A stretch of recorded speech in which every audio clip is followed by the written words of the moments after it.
What is banned or picked in this series? If it's not Zeratul first ban or first pick, then something is up today, my friends. Maybe even a shift in the meta since we've last casted these guys' matches. Who knows what we will end up seeing. But we do see the Sylvanas is taken out very early from Cloud9 Vortex. Yeah, that's a nice ban out. Of course, Sylvanas is very powerful. We've seen her ability to A, push with the Web Weavers, B, nullify the Web Weavers when they're marching in. So very strong hero, but on the opposing side, they're actually going to go for Illidan.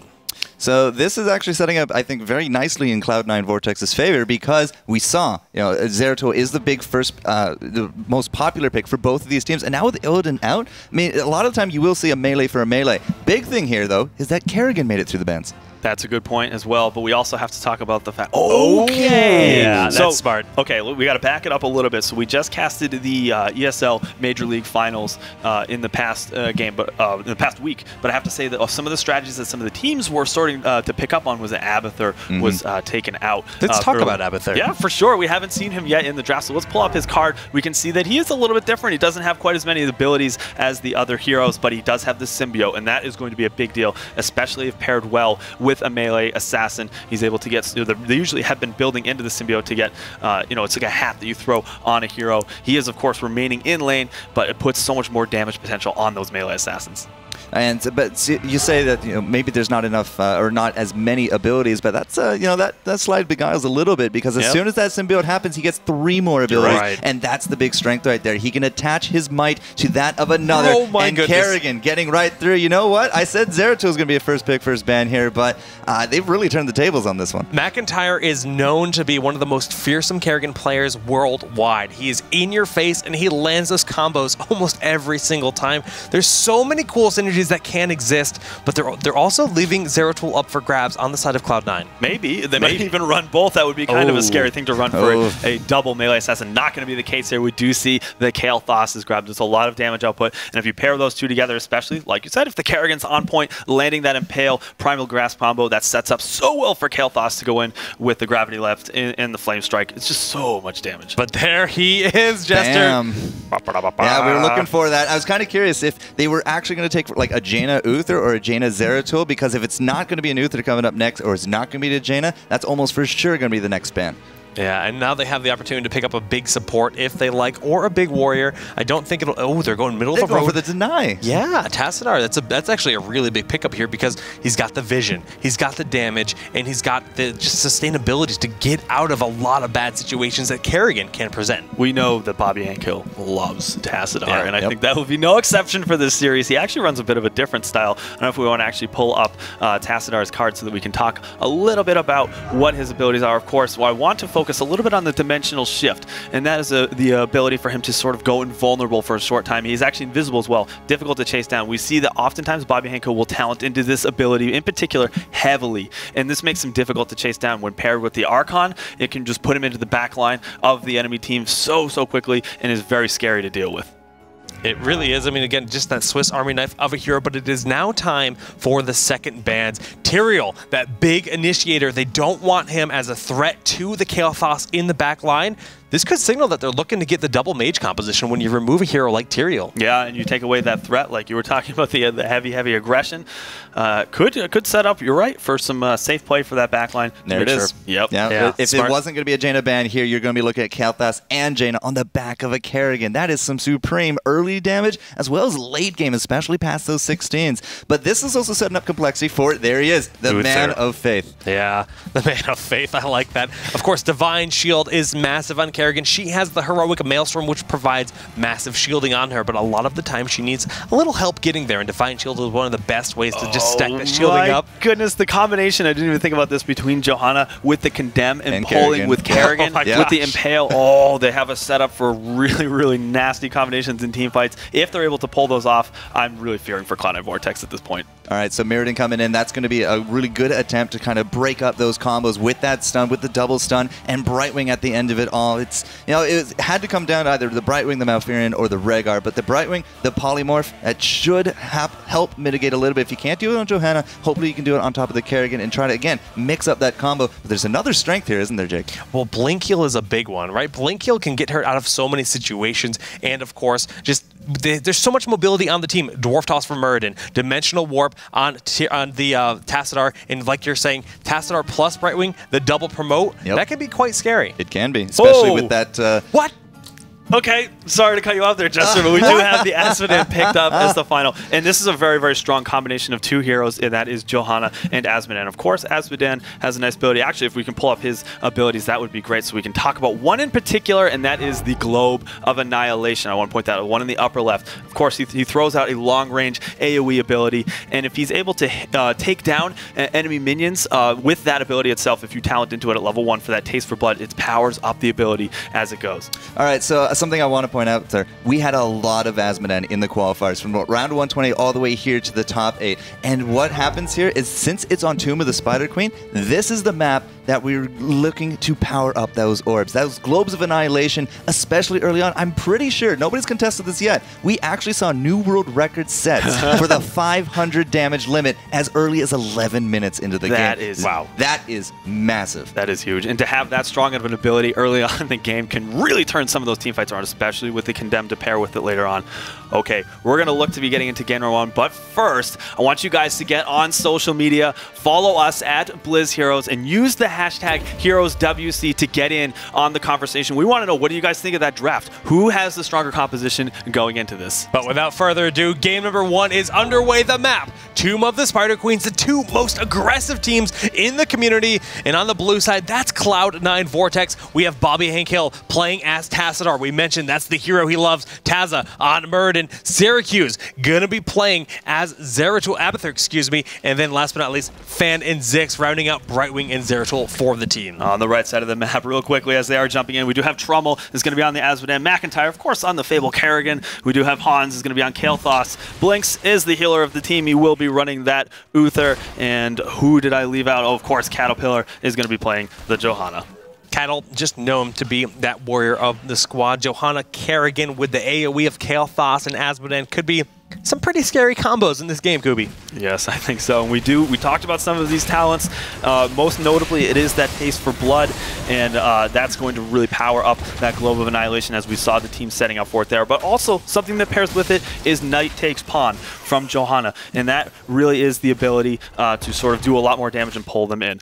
Looks as though we are having a bit of technical difficulties. We're going to have to go for a quick pause right now. Yeah, it looks like just Trummel did disconnect briefly. They want to make sure that his computer is stable so that we can keep this match rolling smoothly. Of course, if a player disconnects from the battle, they become a bot for a brief period of time.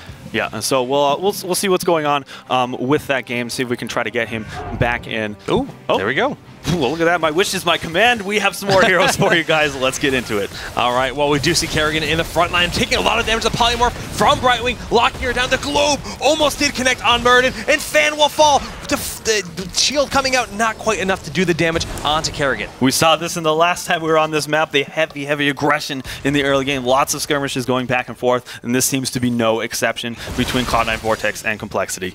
Yeah, just very in-your-face style, knowing their limits. Now, we saw Kerrigan get very low, but she stayed in the front line, dishing out the damage, and it was enough to take out that first hero, but it's still quite even. Collecting those gems across the map, both teams being very aggressive. Okay, so if you guys had seen... Okay, hold on, I'm just going to hold my thought. Right there, that is actually the key to getting those stacks up on the Globe of Annihilation, and just you can see how well the team is working together to make sure that they are building up that ability as strongly as possible. Boom, once again, they're just so showcasing it for us. Yep. See, basically, he has to eliminate the minions with the Globe, right? If it doesn't get the takedown on the minions, he doesn't get the additional damage for that ability. So that's why you see Johanna and Kerrigan assisting and taking down their health, so they're quite low with their own abilities to assist Trummel in getting stronger throughout this game. Very much, it's farming, really. Yeah, it sort of is, but it's sort of an interesting take, a little bit more passive, even on a small map such as this, but you can also argue it's quick to rotate between the lanes to get those stacks. Oh, nice pull in on Tazza, but he's just going to walk away. Muradin, very hard to eliminate. The damage coming out, the Abathur hat on Fan, just applying the additional aggression needed to force Cattle back behind his wall. Okay, so we've been talking a lot about the talents that have been picked up for compLexity. But still, we have to mention that which has been picked up for Vortex, and most notably, Fan has grabbed the Seasoned Marksman, and that's sort of another farm type ability, if you want to call it that, where you are, if you're present for takedowns for minions that have been happening in lane, you power up your auto attacks, and we see this sort of synergize with the rest of his kit. Of course, that is going to be focused attack. We're very likely to see the follow through, and it makes him so scary in the burst damage later on in the game. Yeah, that's exactly why Fan is going to be rotating around as much as he can just to collect those stacks. But we do see a nice gravity lift coming out of Kael'thas, forcing Tazza back off of Cattle, who's getting quite low, but 5 gems will go. No, the shine coming out, just blinding him. Double promote has been picked up on the side of Cloud9 Vortex. On top of this Zeratul build, it's really going to pull compLexity back and forth in terms of what they want to do. Do we need to sort of be careful about the Zeratul jumping in and trying to get pickoffs on us, or do we need to try to deal with these promotes that are going to be powering up minions on their side of the map? The one thing they have to help mitigate that is Bound Minion when you summon the General of Hell on Asmodee. This can be used in response to the double promote build, just another benefit to that very unique pick of Asmodee. Of course. Okay, so what else do we see for some of these abilities? Yes, once again, Abathur, of course, grabbing the full symbiote abilities like we were talking against the pressurized glands at level 1. The increased auto attack speed is going to do wonders for Zeratul to throw down his combos and sort of cycle out his abilities to get the most out of follow through, which is very likely what we're going to see picked up at level 7. Yeah, but look at this pressure. We have the double giants, we have the hat of Abathur, and the promotes on those minions. So much resources need to be spent to eliminate this. We see the globe coming down just to help pick them off, but right now 21-7 in terms of the gems turned in. Yeah, and we see quite a bit of mercenary camp pressure in this bottom lane for Cloud9 Vortex, and so far a very passive game in terms of the gems. Yeah, it's just because Asmodee really just wants to just power up, essentially. The longer he can do that, the same thing goes for Zeratul, the more powerful they will be. So it's been a very passive start to this game, all things considered.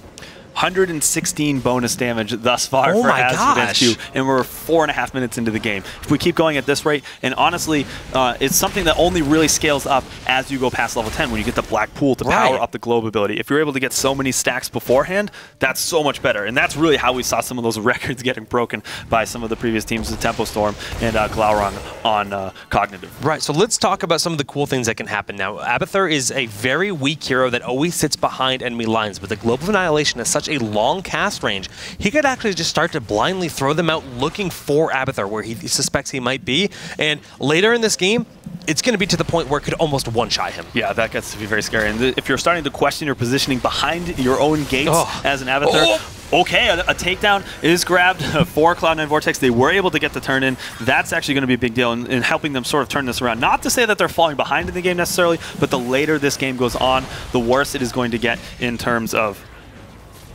All right. Okay, so we're looking to see what the response is for compLexity in terms of dealing with these web weavers. Yeah, 1-to-1 in terms of takedowns. The web weavers were in fact summoned here for the blue side, Cloud9 Vortex, and they're starting to push on in with them. But we can see Asmodee flying graciously on his carpet to the middle lane. Looks like they just want to play passively and defend these pushes. Okay, so we do see that they are just trying to... Yes, oh, that's a good point to bring up as well. The all-shell burn ability that Asmodee has is really, really good for taking out single targets. We might see it play into effect a little bit later with taking some of the bosses, but it's also great at taking down the high HP pools of the web weavers. Yeah, that's actually a really good point. I mean, just a lot of cool synergies to help just push these lanes back, but the damage is being dealt by Cloud9. They're starting to push ahead in terms of levels, about a half-level lead right now. All things considered, that's a pretty big deal, and they just have this continuous push in that bottom lane. The fort got quite vulnerable from that minion. So this is a very, very good push for Cloud9 Vortex. They find themselves with a slight experience lead, but as we mentioned before, the later this game goes on for compLexity, the bigger the deal is going to be in terms of powering up that Globe of Annihilation. And we can see the bonus damage is already up to 154. That's really good considering that they haven't even hit level 10 yet. All right, but level 10 very close here for Vortex. They're currently working on the bruisers on the left side of the map. That's going to give them presence, it's going to give them experience, and that will secure level 10 for that team, giving them a kind of bit of a power spike where we're going to have to see compLexity kind of just play very passively. Okay, so we have to talk a little bit more about Vortex's plan, what they're going to be moving into level 10. As we see, they just hit it. We do have the Void Prison, the Archon's been picked up, but also the Deep Shift. We talked about that talent being grabbed for Bobby Hankill on the Tassadar. He really likes to use it, and it gets him to behind the enemy line. So look to see that in some of the engagements later on in the game. Jet, I mean, he uses that with the Archon, like you mentioned. He's one of the only players that specs into that to just get in your face, and it's very fun to watch. The Bruisers being taken out here in the middle of the lane to just clear the path for their Web Weavers, for those Bruisers of their own, and that's a big push. Gonna secure themselves level 10. They are ready for battle, but it looks like Cloud9 is getting aggressive. Okay, and we do see the Maelstrom has been thrown down from Kerrigan. They are able to get a lot of value on that. They will be able to get a couple takedowns, and with the Phoenix there on top of it, so much AoE damage has been thrown down, and it looks as though Tazza will be forced to throw out the Stormbolt, but seriously though, the 2 takedowns that have been picked up early on, and we see, the Globe of Annihilation was almost enough. If the fact that he was able to tap the well was more than enough to get him back, but so close. 39 gems were on him too, so if he fell, that would have been a massive deal, but the bottom lane being pushed back by those Giants. Middle lane, the pressure is not done quite yet. The damage being dealt, Apauloh attempting to mitigate some of that damage on the bottom tower will be forfeit at this point in time. Yeah, but on top of that, with this pressure from the Web Weavers, I really like compLexity, how they were able to bounce back from the pressure that they were seeing. But yeah, we talked about this, the Giants being sort of a distraction in the bottom lane. That's something they have to deal with. So at the time being, it's actually fairly close structurally. Wow, so many minions fell to that globe, just constantly powering it up further and further. What's the stacks at now, 200 bonus damage, and that number is going to start rapidly increasing. As you can see right there with the Black Bull, it almost powers it up enough so that Azmodan is able to bring that number up himself. He doesn't need any help clearing those waves, so he can quickly rotate. As soon as that Globe of Annihilation is off cooldown, he can throw that globe out. And he's going to become such a force in some of these fights. And we talked about this before, Johanna being able to pull in, Kerrigan with the pull in Primal Grasp, all of that is just setting up for huge Globe of Annihilations from Azmodan. Yeah, it's the perfect, it's the dream. And plus Kale Foss, once he scales in the later game, he gets the Flame Strike, he gets the Ignite to apply that Living Bomb. The way Living Bomb works is it's a spell that you cast on an opponent. It does damage over time, but then it explodes, dealing bonus damage to all his allies around him. So the last thing they want is to be clumped up. Well, guess what Johanna and Kerrigan do? Exactly that. Yeah, they're pretty good about making sure that the enemy team is clumped up to try to get full value out of this. Okay, so Jake, I got to ask you the question. We have the double promote for Cloud9. They have the Zeratul and all of these sort of pieces to their composition. Have they done enough in the early game to mitigate compLexity's plan? I mean, they've only removed one for it, so I'd say so far so good, and it only takes one team fight to take a big swing. Having these Web Weavers, getting that additional aggression, especially with Tassadar split pushing that bottom lane, I think this is the right response. They've Brightwing in the top, phase shift there. Tassadar can make his way up. They're really just amplifying their experience, making sure they catch up to level 13, then they're going to look to take a fight. Do you think it's something that they really need to get heavily aggressive for to try to end the game as early as possible? Because once you hit that 500 cap stacks for Azmodan, we're talking a huge amount of damage. And is it something they're going to be able to mitigate? It's going to be tough, like you mentioned. I mean, it does start to get a bit ridiculous in the late game, but I think both teams are in an even footing at this point. Aggression on either side would be great, but I don't think it's crucial right now. Yeah, we have quite a few gems stacked up on both sides, so I think at the very least, compLexity will be looking to try to gain control of those turn-in locations. And at this point in time, it's something that they probably should look to try to make use of to get themselves some map presence back. Yeah, and they're doing just that. I mean, the globe, yes, that's great for pushing these minions back, but they need to push on out at this point in time. We can see the scouting drone revealing the positioning there in the middle of the map. Gems being going to waste in the bottom lane. They're just staying clumped together because they're so fearful of that Zeratul with the Apauloh hat, plus Brightwing phase shifting into battle to just eliminate someone very quickly. And that's a threat at all times. On top of the Azmodan, we haven't been talking too much about Kael'thas. Now we're hitting level 13 and soon 16. Hans has picked up the flamethrower ability. That's so much more poke potential, and this pairs really, really well with the Globe of Annihilation. Ooh, we do see the Phoenix going down. The pull-in is there onto Zeratul. That's the big damage of the Playmaker, and he has fallen already. Maelstrom from Kerrigan pushing herself in the front line with the Ice Block from Brightwing, and then the Blink Heal. What? Not going to be enough, and the combo from Cattle with that Condemn. That was insane. That was so well played. I love that combination. So we see the Condemn pulling in, such a well-timed Impale from Kerrigan. That is really the power. They weren't able to get any additional takedowns from that, but that's just, that's a scary presence that you're putting forward. Like, hey, it's pulling in from all these directions. We can still make sure that we're landing this combo. Really, really well done. And he just waited for the Ice Block to finish. He knew the Blink was going to come out, predicted the pathing, just very well done. There's the turn-in, giving themselves that map presence once more. That's the response they needed, it seems. Yep. And it also showed the confidence that we saw out of McIntyre on the Kerrigan. He sprinted as soon as he threw out that Maelstrom. They knew they had the advantage, and they were going for the throat. Well, that's what the plays have been made. The bruisers being collected on both sides. Fan cleaning those up. All 5 members alive here. But it is 5-1 in terms of takedowns. The Kerrigan play of McIntyre has been on point throughout the game, and they're about to get aggressive once more. Yeah, we're at almost 350 bonus stacks, so starting to get really, really up there in the damage. 12 minutes into the game, we are starting to really get close to that cap, and it's something that is so scary. We have to highlight this time and time again because it's really all about the composition that compLexity has drafted. Is so much about this Azmodan. Busting out the crazy strats when they matter most. This is the highest stage these players have played on to date, and we do see they're getting very aggressive on the top fort here. It will go down in favor of compLexity, and that pushes them very close to level 16. Yes, it does. We also have the Shrink Ray picked up for Uther. I want to talk about that as well because we mentioned that Zeratul is going to be a large burst damage dealer. If the reactions are on point with the Shrink Ray, that reduces movement speed and look at the damage on Zixz! The living bomb will explode. He will stay alive, but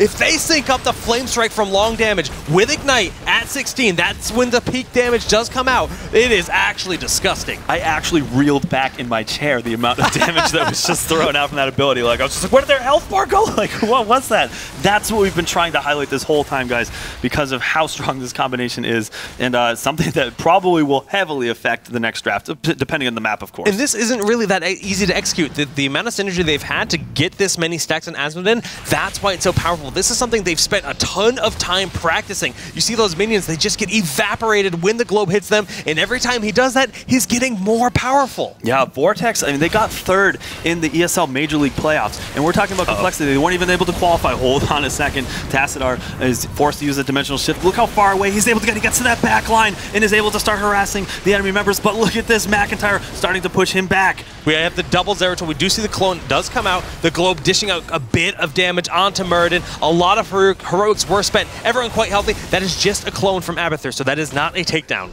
Okay, yeah, just a quarter, but it's a little bit of experience still granted, and it takes that ability out of the fight. So a slight advantage going the way of compLexity at this point. They have the level 16, both teams are there, and they're really just sort of jiving for this control over the turn-in locations. Bobby coming from the bottom side, once again looking for that flank. He does have the Dimensional Warp, the lift coming out from Kael'thas, but Kael'thas needs to make sure he is in the back line. That is the priority target at this point in time. It's very hard to take down Azmodan. The globe just being used on the minions. He wants to continue to power up that ability. Okay, we see Tazza looking to try to get turned in. He might be able to go uncontested. Of course, they need quite a few more gems, but that's not going to do quite a bit. Only the 24 more needed. compLexity looking to try to stall that. Tazza does have enough gems on him, and this will really turn things around for Vortex, give them that map control back. All things considered, this game is incredibly close. Right now, 1 more gem needed, 10 more needed on the other side for compLexity. The Phoenix going out just to zone them off that turn-in for the time being. It's just a fine line. If they can prevent the Web Weaver from going down on both sides, it's going to be great. Zixz has the 1 gem they need. 11 for Trummel. Trummel will get the turn-in first. He will. Yes? Denial. Yes, okay, yes, he just will. barely. So compLexity will get the Web Weavers. A really nice zone from the Phoenix. Of course, it is a fairly short cooldown at 40 seconds, so they can make use of it to do exactly that, just to zone the enemy team out. And it doesn't always have to be in the team fights to turn them around. All right, well, there are the Web Weavers. The bottom giants were considered by Zeratul. I think he's actually working on them right now. That is revealed on the map, but the middle lane is being pushed so very hard. He's gone back to base. He's got to help defend. They need a stalwart defense here. Yeah, over 400 stacks at this point. And the fact that gosh. compLexity has been able to push in this far against a promote composition, yes, there is one of the promotes on Azmodan as well, so they've done a great job battling back, but they're looking to start taking keeps. Oh, well, there is the combo. The The shield is there. That's very well done, but the living bomb comes afterwards and blows him up. We see the Void Prism is actually helping them out. The Condemn pulling everyone in with the Kerrigan. That's going to be Syracuse. Clone going down. 1 hero has fallen in this fight. That's it. Oh, Hans was able to stay alive with a clutch heal from Uther, and the snipe is able to go past the keep and able to secure the 2nd takedown for compLexity. They're looking to take at the very least a keep, maybe more. That damage is ridiculous this late in the game. He has gotten so many stacks throughout this entire match, and the damage is just devastating. There's nowhere safe to run. Yeah, they have that experience lead at this point. I think they're looking to continue getting aggressive play safely as possible, but they can take the 2nd keep, and we talked about the advantage they had going for, and they're setting themselves up so well to to get to level 20 to get those Storm talents. Yeah, Trummel going back to base. He's out of mana, gonna replenish that. The Web Reaver's nearly taking out that bottom fort, just barely staying alive. But really, compLexity, they've brought the pain in the second half of this match. Okay, Vortex, they need to get control of the map again. They just have the one gem to turn in. Of course, another second or two before the turn-in locations are available. There they have it. Okay, so at this point in time, compLexity is a little bit tied up with taking this Mercamp, and I would have liked to probably see Vortex get a bit more aggressive trying to get map control back, because as you can see, they were just a little bit too late getting to those turn-ins, and they were able to be stalled by Uther. Yeah, and they're doing it nicely. Trummel once again having some internet issues. We will likely have another pause here because he has left the game, and there is, in fact, the pause. So just some slight technical difficulties, but let's talk about this game. The power of Azmodan paired with Kael'thas. Once he hit level 16, we've just seen ridiculous damage being done. Yeah, the combos that have been thrown. I'm really, really impressed with compLexity's play at this point. They look like a whole new team. Just the way that they're synergizing. We've known that they're able to synergize these combos, but that's probably their biggest strength as a team. They almost like invented some of these combos that we're seeing now that have been sort of transformed. Diablo Tyrande back in the day, I'm pretty sure it was compLexity that really started to showcase this. And with Johanna, and now with this Kerrigan style, mixing it in with the Azmodan and the Kael'thas, it's a terrifying combination. Yeah, they're just pulling innovation from other teams paired with what their strength is. McIntyre, he's their shot caller, he's their captain, and he's playing Kerrigan. He's a key element in initiating that. But you throw Kerrigan on this ridiculously strong Johanna play, paired with these two big AoE splash damage dealers, it's actually like art. Okay, so what do we need to see from Vortex for them to be able to sort of bounce back in this game? Because things are looking rough. They're down 2 keeps on their side of the map. I actually want to see maybe a little bit more baiting. Okay, yeah, so something where they can try to get if you can get the Maelstrom and the Divine Shield out from the enemy side of the map, like on their compositions, I think that will go a long way in terms of helping them to turn these team fights around. They need to just wait it out, right? And if they can find ways to get to the backline to deal with Azmodan, that would be excellent too. All right, well, we do have the game running here. We're going to get back on into the action, and Trummel has left the game once more, so I lied to all of you. Apologies for that. But yeah, so one of the things I would really like to see is Zeratul flanking a bit more. We have the power of the Abathur hat. They can go in on the back line and just look for Kael'thas. Eliminate the Kael'thas to the best of your ability because he's one of those big pinnacle damage dealers. Now, Azmodan, he has the largest health pool in the entire game. Not going to be a good target to go for early, but Kael'thas, quite the opposite. Yeah, something that we have seen in the past with some of the other teams as well is making use of the clone and Zeratul, right, in terms of getting into the back line. So maybe we need to see a little bit more sneaky play out of them. They do have the cloak, and it is available on the clone as well. So they might need to try to get into the back line before they can start fights. It's going to be either that or trying to bait out some of those more important, impactful, heroic abilities from the side of compLexity. But either of those two things I think would go a long way in terms of turning this game around for Vortex.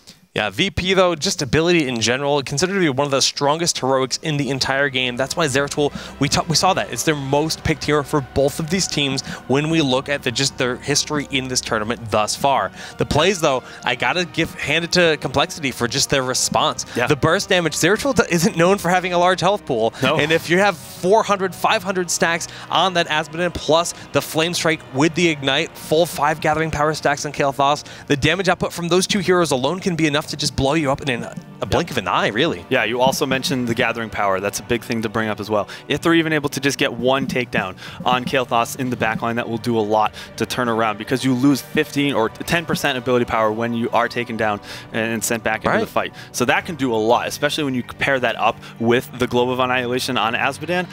I mean, you're taking a huge chunk of damage away, and we saw how close it was to being able to take out Brightwing in that last engagement. And I think if you just take even just a little bit of that damage power away, that will go do wonders to try to turn this game around. So let's theorycraft a little bit about some of the responses that could exist against this Johanna Kerrigan combo, right? There's so much pull in, there's just so much combo potential. Do you think that like Anubarak, Muradin, like what's the best way to mitigate this crazy aggression? The thing is, you have to consider, too, is that Johanna will get to where she wants to be. She has the Iron Skin. She can just walk wherever she wants to go. That's 4 seconds of unstoppable. True. She can't be stunned. She can't be locked out. So you're either going to have to look for a situation to bait that out. We can see that the game has started back up, so let's hop back into it. Hopefully those connection issues have sorted themselves out. And Syracuse, that is, of course, the Abathur clone will fall there, so that's a heroic on cooldown. Level 20 just around the corner for those Storm talents in favor of compLexity. They're in a great spot, but we can see the single gem has been turned in by Cloud9 Vortex. That's going to give them some breathing room on the map. Of course, yeah, that's something that I really wanted to see Vortex. That was probably their first step that they needed to take to sort of battling back in terms of map control. Getting that one gem in, we saw the complexity almost was able to stall them out, but this might be the beginning of something big for Vortex. It's going to be tough, though, without those level 20 Storm talents. We see the Web Weavers are falling quickly, and Trummel still having some of these connection issues, unfortunately. He is going to have to be paused once more, so very unfortunate to have these issues. Sorry, guys. Yeah, that's no problem. I mean, these things do happen. We'll try to wait it out as long as possible to get those players back into the game. We got to talk about Azmodan one more time. All right. I think he's getting pretty close to maximum stacks. He's got to be. I wonder what his stacks are actually at right now. We know he's over 400 at this point in time. 478. Now, 478. 500 is the maximum number of stacks that you can actually have on that hero. They capped it because in the past we saw heroes just getting ridiculous powers, you know, going 700 bonus damage. You would one-shot pretty much any hero in the game at that point. Yeah, it got quite scary. But still, I have to say the 500 bonus damage goes a long way. It really does. And we're seeing it time and time again, but the rest of his kit is really helping mitigate some of those other heroes. Like, we talk about the double promote, the Tazza and Brightwing. They both spec'd into promote, and they're using the General of Hell with the bound minion talent at level 4 to help mitigate that. It's kind of like a special version of promote, but he can cast it globally with his General of Hell, and it's very, very convincing. So, Jake, some interesting Storm talents that have been picked up for complexity because they just hit level 20. So we can talk about a few of these. We do see 3 Bolt of the Storms available, and that will really do a lot for some of the backline heroes. Let me see, who do we have that on? That's actually going to be Azmodan. So we talked about the potential for maybe Vortex to turn this around. Maybe this time we'll have the game back up. We'll see. Keep your fingers crossed, guys. All right. That we have everyone staying back in. But, so to continue that point, a lot more mobility is now available for Azmodan and Kael'thas, right? And that's something where if you have bolts, you take away that avenue of opportunity for Zeratul to get in and start sniping those backline heroes. All right, well, the Web Weavers were cleaned up. That has been 3 summons for both teams, 5 seconds before you can turn the gems in once more, but it's still a level 20 talent advantage in favor of complexity. We do see that Tazza is going to be able to get out of that situation. He's a very slippery hero, but right now, Cloud9, they're just trying to soak to level 20. So Jake, you want to talk about Johanna being able to just walk wherever she wants? She grabbed the indestructible talent at level 20, and that gives her a huge shield whenever she takes fatal damage. Okay, so she can, like, even the health is not an issue at this point. The CCs, the crowd controls are not an issue at this point. She can literally go wherever she wants and set up for Kerrigan, Azmodan, Kael'thas, whatever you need. By far the hardest hero to remove in Heroes of the Storm, in my opinion. Her and Tazza, they really excel in that, but the bottom 4 has been removed from this game, but level 20 just around the corner. Okay, and we also have maximum stacks now for Azmodan. We talked about in that last break that it was pretty close to that point. Only a couple more waves were needed for Azmodan to hit that point. So we might actually start to see a bit of a shift in strategy. Now that they're, of course, at that cap point, they don't need to continue farming. And this could be the opportunity for them to start picking more team fights, poking down at the enemy team, especially with that range on Kael'thas. But McIntyre's doing the damage. You see them pull in, clumping them up. That is exactly what they don't want. Fan will fall very early in that battle. Divine Shield not quite on the right target there, just getting him into position. And we do see the Condemn going down. Dwarf Toss used by Tazza. Zixz, does he have the escape he needs? Blink heal over to Bobby Hankill. They're retreating. They're splitting nicely. Only losing 1 hero thus far. Oh, and we saw the Global Annihilation go down. And of course, Azmodan was not able to correctly guess the location of Brightwing. Oh! You can see it's very difficult to try and chase this out. Zixz looking to try to escape Trummel. Probably in a couple seconds we'll have the globe. The jukes are real! And the Azmodan hat might be enough to get Brightwing out of this situation. But we see Bobby Hankill trying to provide a bit of a distraction on the upper left side of the screen. And actually that might be it. McIntyre looking to get the chase. And Zixz is just trying to do as much damage as possible before she gets taken down. That is very unfortunate. A nice attempt, but he will fall. Level 20 was reached during all of that, though. And, you know, even though Fan fell very early, Zixz bought a fair amount of time for the team to try to recuperate, but complexity, they're going to respond by picking up this boss. It's enough of an advantage at this point, having the 2 heroes down for them to be able to take this boss. And we talked about Azmodan earlier, using that all-shell burn ability to just channel onto the boss to do that constant damage. Bobby Hankill looking to try to contest as well as he can. I don't know if they're going to have enough damage to be able to do this. This is a good attempt by them. I think they're just kind of throwing out their last opportunity. They realize that if this boss is picked up, the damage could be too much, and that is a very difficult spot. They lost 2 heroes there. We do see that we have the catapults in the top lane, just pushing in 4 of them. Promoted catapults. Those guys hit like a bus, and the boss is making his way to the core. The bus boss moving down to the top side of the map, and of course with the 2 heroes down, it is going to make this for a very difficult defense. We can see how quickly that core is dropping. compLexity really turning it around, showing that they have sort of re-mapped out how their team is working, and you can see the synergies are there, and they're very, very much on point. Congrats to compLexity for taking game number 1. Victory there in favor of that team. Well done and well played. Taking the series 1-0, but I just really got to hand it to them for their explosive composition with Azmodan and Kael'thas. Yes, it looked really, really strong. And not only that, but also Kerrigan as well, setting up for some very, very strong combos. Yes, so you guys can see there, compLexity now finds themselves up 1-0 over Vortex. And I'll be honest with you, Vortex is the favorite going into this series. Yeah. So compLexity using a big strategy like that, it was very smart of them with that last pick, Azmodan. And what we're actually going to see here is we're going to accent a little bit about why this strategy works. We're going to jump into a replay, and this is a little bit ago, of course, level 17. We did go really far back into this, but the Dunk getting that kill with that combination on the Brightwing in the corner, and then the defensive VB coming out. Unfortunately, the Condemn, it just works wonders for compLexity. And even still, you see Zerto jump in, jump out, up at the top there. He is about to go down, and it's the 3-pointer win, and that really did set us up very nicely for the end of game scenario. And that's really the combination of the early game working very favorably towards compLexity, because as you said, we did hit the 500 damage mark in and around the 20 minutes. So not quite the world record, but with a fully stacked Globe of Annihilation, you can do wonders on that backline, and that's exactly what they did. For sure. I have to ask you guys, like, do you ban out Johanna? Do you ban out Azmodan? Do you ban out Kerrigan? Like, what's the response to this strategy? It's so very convincing. Honestly, I've got no idea. Well, there are so many parts to that look, there really isn't a right answer. And that just goes to show how strong compLexity looked. And it really makes me so happy to see that they're bouncing back and showing so much gusto in their team composition. Really, really cool to see that. If you guys want to try out some of these combinations, honestly, pick any 2 or 3 members from that team, and there's some fun things to try out. Go over to heroesofthestorm.com. You guys can sign up for the game. It is free to play. Just launched at the earlier this month, and it's so much fun. Guys, got to get into it.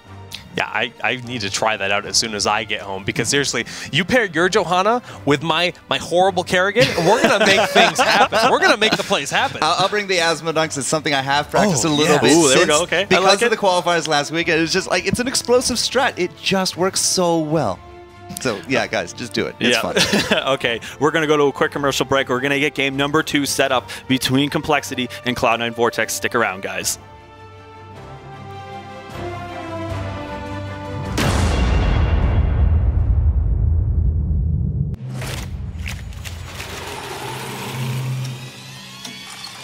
Hearthstone non-phones.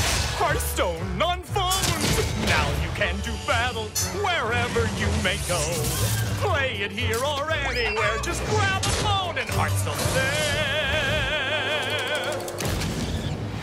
Calling all ye heroes. Hearthstone's on phone. Hearthstone, Heroes of Warcraft. Stick it in your phone. Rated T for teen. We will never be slaves, but we will be conquerors.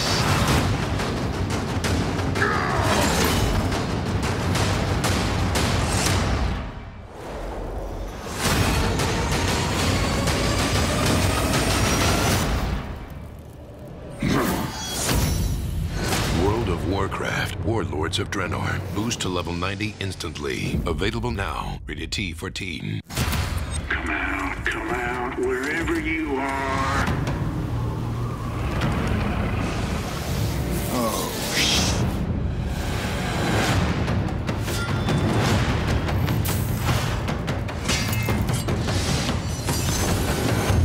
Nuclear launch detected. Heroes of the Storm. Get it free at playheroes.com. Rated T for teen.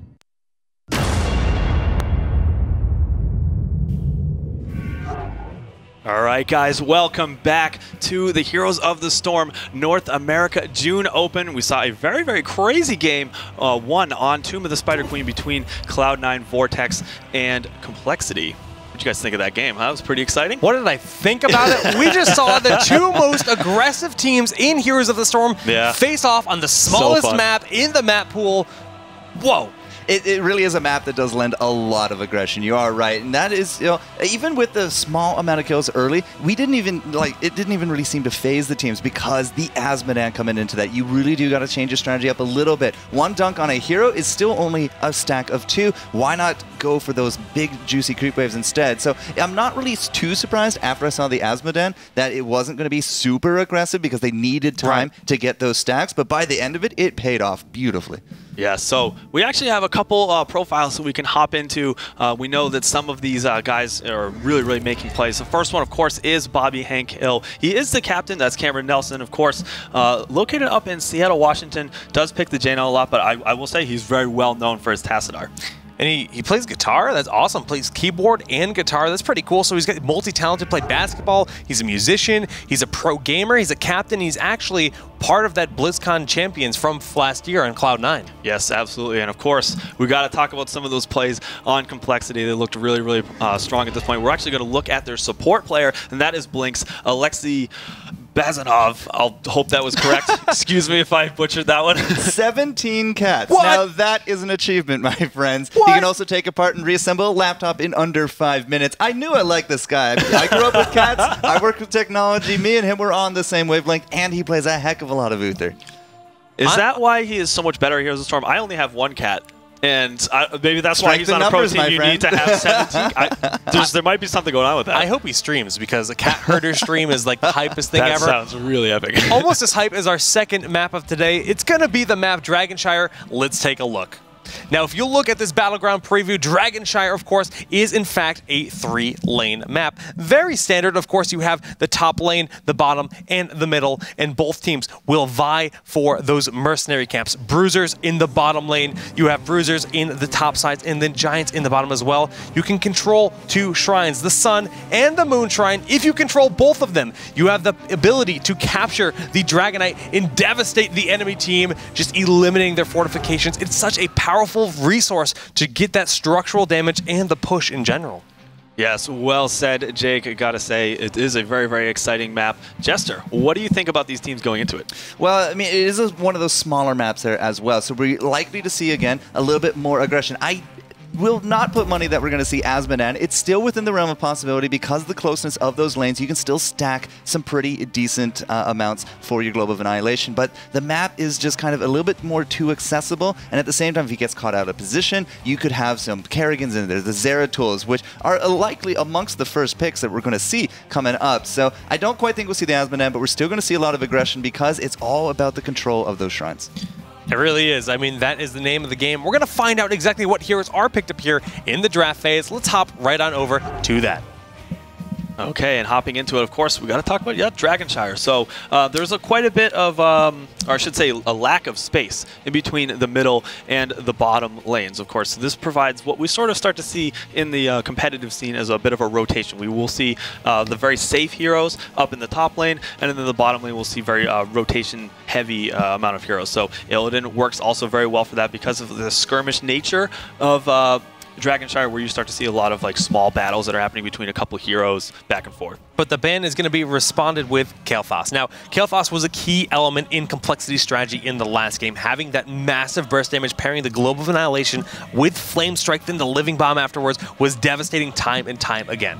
Now, if you recall, Sylvanas was actually one of the bans in our last match, so if she's getting through that, we're likely to see her amongst the first picks here. So that's not too much of a surprise that compLexity will go that way. I am a little more intrigued by the first pick, Tassadar. That is very, very peculiar. So oftentimes Tassadar is not so heavily prioritized to find himself in the first pick, but maybe compLexity might be looking at him as something that's a bit of a threat that they need to try to take out, and Vortex might have been worried that he would have seen a ban in the second round of bans. But no surprise there with Jaina being the second selection for Cloud9 Vortex. Jaina, of course, just has the lockdown. She has the damage, one of the most highly prioritized assassins in the entire game.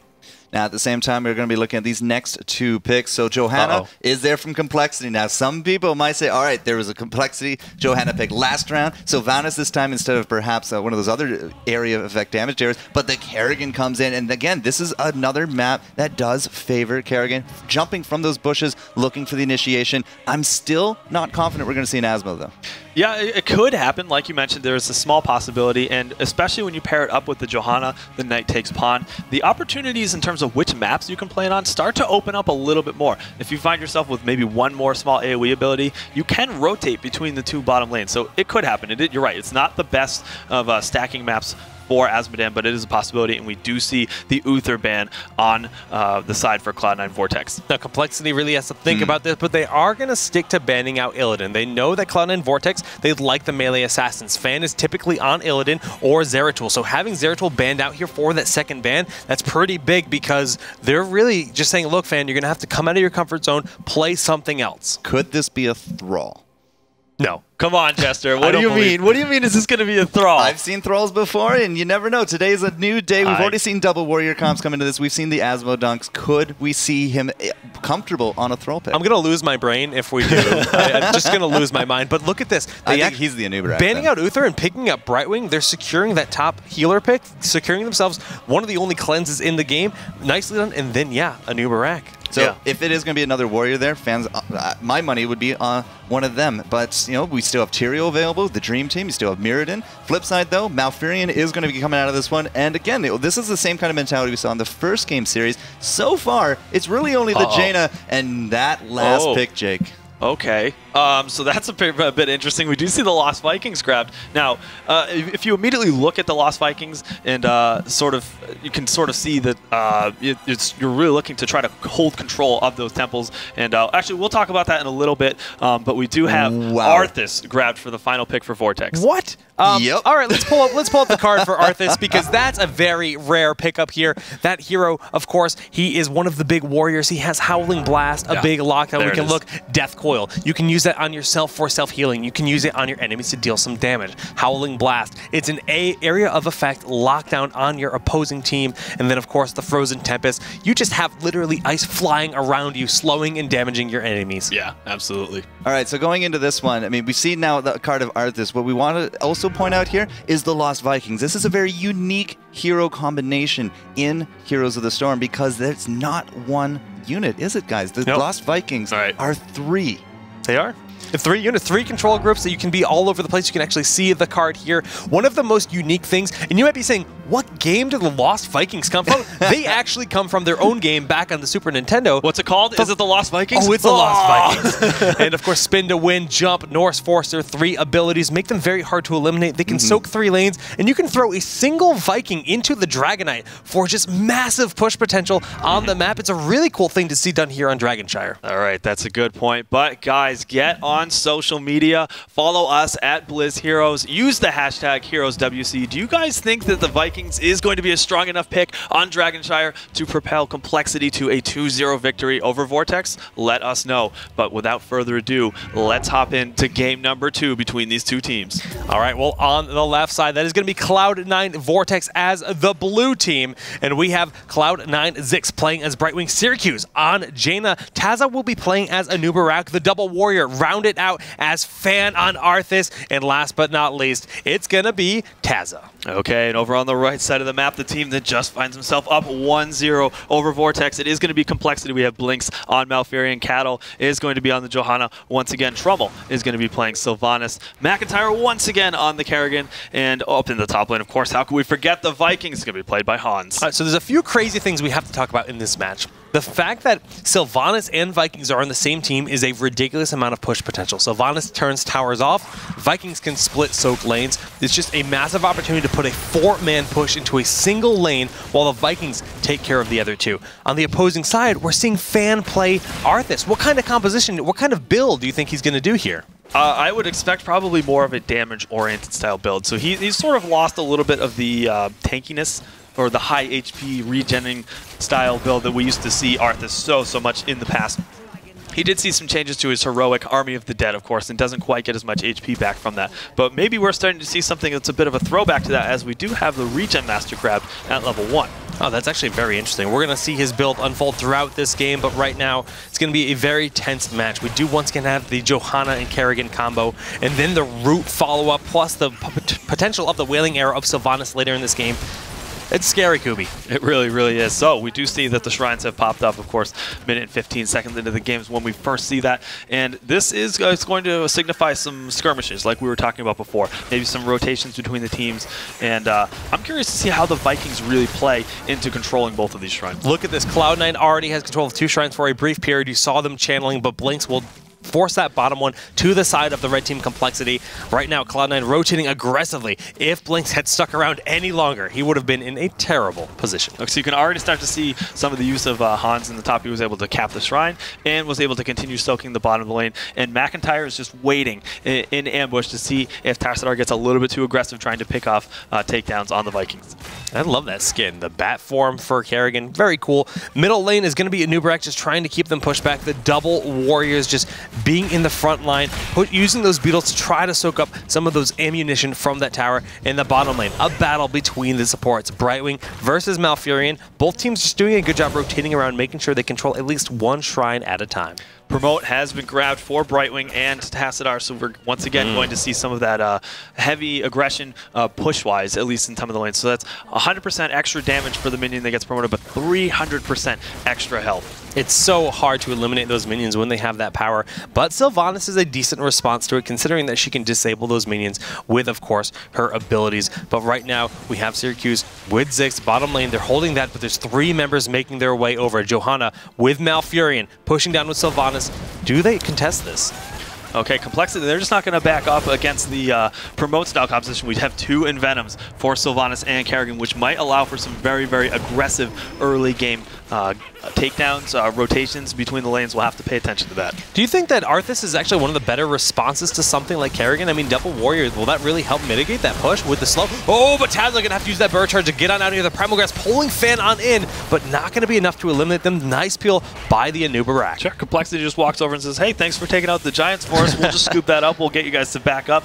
We'll take that in no time at all. Of course, meanwhile, both of the shrines have gone the way of Cloud9 Vortex, at least for the time being, and this is going to put some pressure in the mid lane. As you can see, 2 heroes from compLexity are representing there just to make sure that the Dragon Knight isn't captured. And they have to be so very careful when you have Johanna and Kerrigan together. The combo potential is quite ridiculous, and there we see it going down. Tazza going to have to burrow charge out of that. Using those double warriors to contest, by far the safest option right now.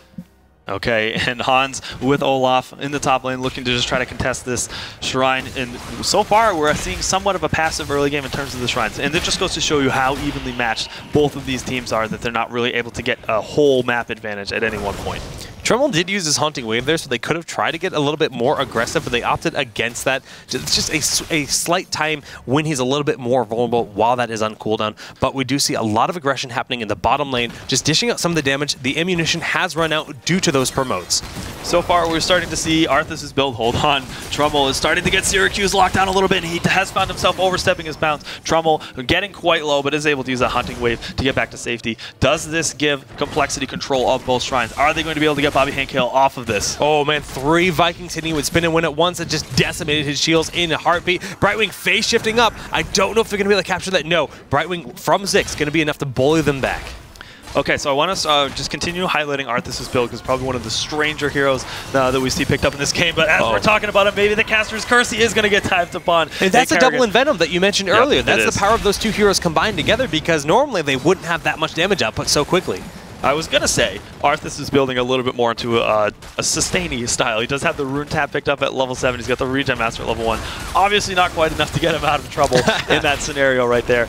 We do see that the takedown lead is sitting at 2-0 for compLexity at this point in time. And they sort of found themselves bouncing back from that very early game. And Vikings, I don't think a single one of them has fallen in this battle. Hans keeps getting so very low in Olaf, but look at that self-regen that he has. That's the trait. Each Viking has their own trait. Balog has Area of Effect. Olaf does have the self-heal, and Eric has the largest movement speed in the entire game. Fan once again looking to try to take down these bruisers. And compLexity, I thought maybe they were going to get themselves another free giant camp. Not quite the case. Neither team looking to take the risk as we approach level 10 to get that heroic talent tier. All right, well, the scouting drone in a great spot, just revealing that Blinks is completely safe to do this. Going to capture that bottom shrine. Top shrine still being held by Cloud9 Vortex, but Cattle forcing these minions back. Kerrigan in the front line, going to use that Primal Grass to pull Tassadar in. Smart. Once that wears off, held it as long as he could. The extended duration, Bobby a kill, does juke him. Beautiful play. Oh, if only McIntyre had stayed around to try to get that pickup. I really liked what McIntyre did. It just goes to show how seasoned he is on Kerrigan. He knew that he had to wait for the dimensional shift to try to bait it out, try to wait for his HP to get as low as possible to do that. We just see Cattle throwing that shield glare over the wall. It does give you a little bit of vision, so he's well aware that these bruises are getting picked up. Yeah, it's so hard to predict where Tassadar is going to go with that extended duration, though, because he is invisible during that ability. Invisible and invincible, and just some really high-level stuff on both sides. It was such a cool juke to see that he went back in the exact opposite direction, absolutely what any player would not expect. So just goes to show how seasoned Bobby Hank his hill is as well. All right, well, the bottom shrine is on the red side. Once again, blue side being taken by Cloud9. Fan is getting quite low. The stun comes out with the level 10 heroics. They do pick him off. Nicely done. Okay, and we can see that is going to be one of the heroics for complexity. We also have the Blessed Shield, the Wailing Arrow, the Tranquility, and of course the Longboat Raid. The combo potential with Wailing Arrow can be devastating. Then having the Tranquility to keep your team nice and healthy. Some powerful stuff, but on the opposing side, what did Arthas pick up? He did go for the Army of the Dead, and he did use the ability just before he ended up getting taken down. So a bit unfortunate there. But it's also kind of interesting because the way Maelstrom works for Kerrigan is that she gets shield as a part of her trait based on how many targets she's hitting. With Army of the Dead, that's so many more targets to hit, so it's going to make Kerrigan very, very difficult to take down. It really will. Blink's going to make sure that the Dragonite cannot be picked up top lane. A lot of aggression going down the Vikings. We do see the Longboat Raid being used here as a response for defense. Just backing on out. There's the combo. The silence on Arthas. Is it enough? Army of the Dead can't be used. Still on cooldown. The damage going out, but it looks like Cattle is actually in a pretty rough spot right now. Taking so much damage. The Arcane Flare comes out with the Tranquility from Malfurion. Will heal him up quickly. Blink's there to save the day, and of course, if you can get Johanna's HP pool back up, she can start walking back in and just sort of disrupting the enemy team. Not going to be the case here, of course. A little bit of chase going on to Bobby through the middle lane, but not going to be a big deal. But more importantly, the control of both shrines. I think for the first time this game has gone the way of complexity. Yeah, it's been going to the side of Vortex a little bit here and there, but the complexity, they're looking to take it. Cattle sitting there with the Vikings again. Hans trying to capture that with Eric. We see Syracuse got quite low. The shields did come out from Tassadar, but still not quite enough for a takedown. Some good flanks thus far, but we haven't seen the real engagement yet. None of the heroic abilities have been spent, and of course, with the Vikings up in the top lane, they're really just trying to make use of their kit, just trying to get the soak and stall this out as long as possible. And they're going to hit 13 first, which will give them an advantage if they manage to stay alive. The Burrow Charge hits one target. That's one takedown. McIntyre gonna fall as well, and Cattle is very low. Will the damage be done? The Vikings in the backline being forced back by a single promoted minion. That is actually huge. That is so unfortunate. Of course, Hans was looking to try to get a bit of a distraction tactic. Maybe, well, if we lose 3 heroes in this fight, maybe I could distract them long enough to capture the Dragon Knight and then at least try to mitigate some of that disadvantage. But no, not quite the case, as we saw that promoted minion was able to stall long enough. So important, but really, really nice plays overall in that fight from Cloud9 Vortex. Yeah, and they're going to be able to force these Viking back. Syracuse will pick up the first Dragon Knight of the game at the 9.5-minute mark, and it is marching down that middle lane. This is a big swing for Cloud9, considering that they were behind in experience by a sizable amount. For sure, and we do, of course, the Dragon Knight is channeled and it transforms your hero into a sieging monster. As you can see, he will be able to push quite a bit up in that mid lane. It's going to be something that Complexity has to respond to. They have to contest it, because if you leave it alone, it will do an immense amount of damage. Yeah, it's such a very powerful just objective in all of these maps. We can see he's being very passive with it, though. It has a fairly long duration, 35 seconds remaining. You don't just want to face tank all the damage. You want to make sure you get the maximum damage output from that Dragon Knight with the Dragon Breath, with the punt, and just continue to get the max duration. Yeah, I talked about Complexity being forced to respond to it. I think they're, thus far, doing a great job. We're 10 minutes in, and if they are able to defend this fort, and the only structures that fall are going to be just the wall, and hold on a second, we do see the pull. Are they going to be able to get a new Barak? He does end up falling in the backline. So Cloud9 fan, is he going to be able to stay alive as well? He was hoping to try to peel for the rest of his team. Army of the Dead has popped. Will he be able to use it to get his HP back? He will. This will be a full retreat for Cloud9 Vortex. They're going to be able to chase, but I don't think they're going to be able to get any more takedowns. But hold on, the CCs are in line, and we do see the Longboat Raid has been popped. Nicely done from Complexity. Yeah, it looked like he was just going to barely get out from the shielding of Tassadar and the Army of the Dead of his own, but just a beautiful Primal Grass. That's the power of Kerrigan. There's no safety for you when she is on the battlefield. Okay. slowing down from that fight, we do see that a bit of an opportunity has been afforded for compLexity to provide some counter pressure with the Dragon Knight having been taken down. So nicely done, taking that team fight and then moving forward. Well, it is currently a 1-0 advantage for compLexity in this series. They're up a full level on this map, Dragonshire, and they're continuing to go around the battleground collecting mercenary camps. Okay, so we see Johanna starting to build a little bit into some more damage. We see the Burning Rage grabbed, and that's just because, again, we talked about Johanna being able to walk wherever she wants. She can position herself so that she is hitting multiple enemies with that Burning Rage, and it is, of course, an aura that is constantly on as long as you're attacking enemies and just dealing damage over time. So we'll start to see that really play into effect and add up over time. It will, yeah, it's going to really amplify her impact on those fights. Level 16 around the corner. This is an advantageous talent lead for compLexity. That's why they're getting very aggressive. They're looking for anyone out of position on the side of Cloud9 because this is when they want to take a fight when they have that potential talent advantage. Yeah, they can't jump the gun too far, though. They need to make sure that they can secure that lead. There it is. Do we see a interesting set of abilities picked up? We do have the Blood for Blood on Kerrigan. The Norse Force means we're going to see the Vikings get a little bit more aggressive, perhaps even start to flank the Tenacious Roots once again, and we're seeing so much Malfurion play today. It's really cool to see that coming into the meta because it's just so very powerful. But Brightwing with the split push has the bruisers, the double promoted minions. That's a lot of aggression in the top lane that will need a response from compLexity, but compLexity is happy to start putting this damage down in the bottom lane. If they can force that fight, they'll be happy to, but level 16 is right around the corner for Cloud9. Yes, we can see Hans left one of the Vikings back just to try to make sure that they were holding both the shrines, but it's smart of Zixz to also push in the top wave. He does have the promote, which provides a bit of split push pressure, but also the mobility. She can get into the fight, or I should say Zixz can get into the fight whenever he needs to and phase shift in. Really, really well played.